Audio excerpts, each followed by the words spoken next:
അവൻ ഭണ്ഡാരത്തിന് എതിർവശത്തിരുന്ന് ജനക്കൂട്ടം ഭണ്ഡാരത്തിൽ നാണയത്തുട്ടുകൾ ഇടുന്നത് ശ്രദ്ധിച്ചു. പല ധനവാന്മാരും വലിയ തുകകൾ നിക്ഷേപിച്ചു. അപ്പോൾ ദരിദ്രയായ ഒരു വിധവ വന്ന് ഏറ്റവും വില കുറഞ്ഞ് 2 ചെമ്പു നാണയങ്ങളിട്ടു.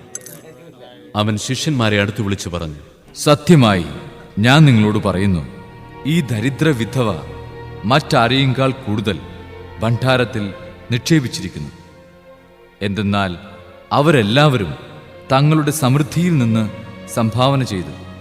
ഇവളാകട്ടെ തൻ്റെ ദാരിദ്ര്യത്തിൽ നിന്ന് തനിക്കുണ്ടായിരുന്നതെല്ലാം തൻ്റെ ഉപജീവനത്തിനുള്ള വക മുഴുവനും നിക്ഷേപിച്ചിരിക്കുന്നു.